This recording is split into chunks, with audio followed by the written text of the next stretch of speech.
Hello everyone, welcome to Raj Malhotra IAS. Raj Malhotra IAS में आप सभी का स्वागत है। और आज जो है हम इस क्लास में जो है डिस्कस करने वाले हैं बहुत ही ज़्यादा कंट्रोवर्शियल टॉपिक। ठीक है, तो चलिए टॉपिक क्या है स्टार्ट करते हैं। तो टॉपिक ये है क्योंकि हाल ही में बंगाल में इलेक्शन हुए हैं और इलेक्शन में जो ममता दीदी की पार्टी है तृणमूल कांग्रेस, वो बुरी तरीके से डिफीट हो गई है और भारतीय जनता पार्टी जो है वहाँ पे एक विनर पार्टी के रूप में उभर के आई है। तो इसी के बीच जो है कंट्रोवर्शियल स्टेटमेंट ममता बनर्जी का आपने सुना होगा। उन्होंने कहा है कि आई विल नॉट रिजाइन, यानी मैं इस्तीफा नहीं दूंगी। अब ये टॉपिक हमारे लिए क्या हो जाता है, ये बहुत ज़्यादा इंपॉर्टेंट हो जाता है कि अगर एक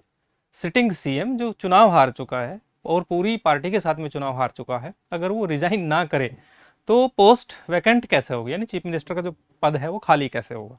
उसको हम यहाँ पे डिस्कस करने वाले हैं। और खाली नहीं होगा तो क्या होगा, क्या लीगल प्रोविज़न हमारे पास है, कॉन्स्टिट्यूशन हमें जो कॉन्स्टिट्यूशन है उसको हम देखेंगे कि कॉन्स्टिट्यूशन में क्या प्रोविज़न है उसको डील करने के।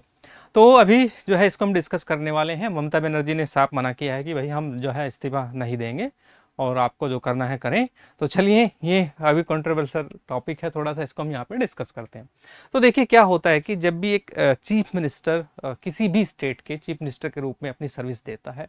तो आर्टिकल 164 का सब क्लोज 1 हमें पढ़ना पड़ेगा। तो आर्टिकल 164 का सब क्लोज 1 कहता है कि कोई भी चीफ मिनिस्टर अपॉइंट जब होता है तो उसको गवर्नर अपॉइंट करता है, यानी राज्यपाल जो है उसको नियुक्त करता है। और साथ ही ये भी कहता है कि चीफ मिनिस्टर जो है वो कहीं ना कहीं जो है अगर देखा जाए तो वो गवर्नर का जो प्लीजर होता है, हिंदी में कहीं कि जो राज्यपाल है उसके प्रसाद पर्यंत ही पद धारण करता है। ठीक है, तो गवर्नर की अगर हम बात करें, खाली इसमें चीफ मिनिस्टर नहीं है, चीफ मिनिस्टर के साथ साथ में जब चीफ गवर्नर अपॉइंट करता है उसको, चीफ मिनिस्टर के साथ साथ उसकी जो सीओएम यानी काउंसिल ऑफ मिनिस्टर होती है, उसकी जो मंत्री परिषद होती है, वो भी जो है गवर्नर के प्लीजर पर ही डिपेंड रहती है, यानी गवर्नर के प्रसाद पर्यंत ही पद धारण करती है। ठीक है, तो ये पहले क्लियर हुआ कि गवर्नर के प्रसाद पर्यंत ही जो है वो पद को धारण करती है। लेकिन प्रैक्टिकली अगर हम सोचें तो प्रैक्टिकली क्या है कि कोई भी चीफ मिनिस्टर तब तक चीफ मिनिस्टर रहेगा, जो हमें जो है आर्टिकल 164 कहता है, जब तक कि उसके पास मेजोरिटी ऑफ नंबर्स होता है, एमएलएज का, मेंबर ऑफ लेजिस्लेटिव असेंबलीज जो होते हैं, जो विधायक होते हैं, ठीक है, विधानसभा के, उनकी अगर हम बात करें तो उसी के अकॉर्डिंग जो है ये प्रैक्टिकली मेजोरिटी जिसके पास होती है वो चीफ मिनिस्टर बना रहता है। लेकिन अब कंडीशन ये यहाँ पे ये है कि अभी तक जो है ममता बनर्जी के पास में मेजोरिटी थी, चुनाव हुए, चुनाव में ममता बनर्जी जो है वो हार चुकी हैं, और हारने के बाद जब तक ममता बनर्जी जो है रिजाइन नहीं करेंगी, ये भी प्रैक्टिकल बात है, तब तक पोस्ट खाली नहीं होगी। अब पोस्ट खाली करानी जो है बहुत ज़्यादा ज़रूरी है, क्योंकि जब तक सीट वैकेंट नहीं होगी भाई उसमें दूसरा व्यक्ति आके कैसे बैठ जाएगा, कोई चेयर खाली नहीं है तो बैठेगा कैसे। तो इसको जो है हम यहाँ पे समझने का प्रयास करेंगे थोड़ा सा। इसके लिए क्या होता है, सबसे पहले तो अगर हम देखें गवर्नर क्या करेगा, जो है पहले तो गवर्नर डायरेक्टली बर्खास्त नहीं कर सकता उसको, यानी डायरेक्टली जो है उसको रिमूव नहीं कर सकता। तो गवर्नर क्या करेगा, क्योंकि अगर ज़्यादा ही जो है जिद पर अड़ जाए ममता बनर्जी की, नहीं भाई हम खाली नहीं करेंगे, तो गवर्नर कॉल करेगा उसको फ्लोर टेस्ट के लिए। और ये जो हमारा प्रोविज़न है ये आया है SR Bombay versus union of India, जो हमारा केस है। तो इसमें ये प्रोविज़न आया था कि अगर किसी को भी आपको पद से हटाना है, क्योंकि अभी यहाँ पे रेजिग्नेशन की बात नहीं है, यहाँ पे किसी की मुख्यमंत्री को जो है वो उसके पद से हटाना है, यानी चीफ मिनिस्टर को रिमूव करना है उसकी पोजीशन से। तो एसआर बोम्बई जो केस है उसके अकॉर्डिंग हम यहाँ पे पढ़ेंगे। तो एसआर मुंबई में वर्सेस यूनियन ऑफ इंडिया में साफ साफ ये वर्डिक्ट दिया गया है, किसी भी चीफ मिनिस्टर को अगर कोई प्रॉब्लम है तो सबसे पहले आप उसका फ्लोर टेस्ट कराना है इन हाउस, यानी उसका जो है सदन में फ्लोर टेस्ट होना बहुत ज़्यादा जरूरी है, और इसमें गवर्नर अपनी मनमानी नहीं कर सकता।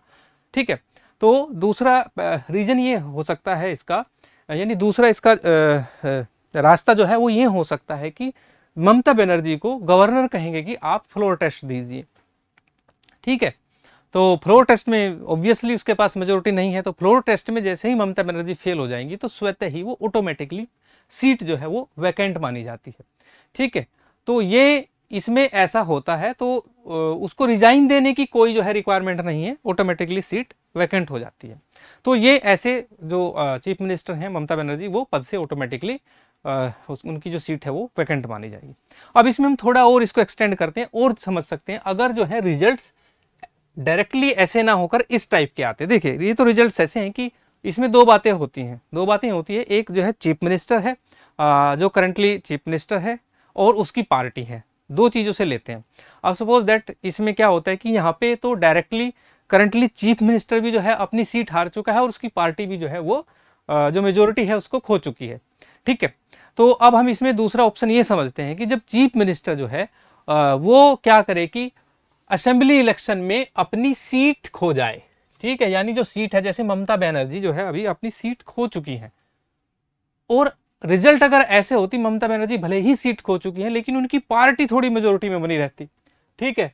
तो उनके पास नंबर्स होते, या मेजोरिटी में भी ना होती तो नंबर इतने होते कि थोड़े कम होते, तो उसमें क्या प्रोविजन है। तो उसके लिए क्या होता है कि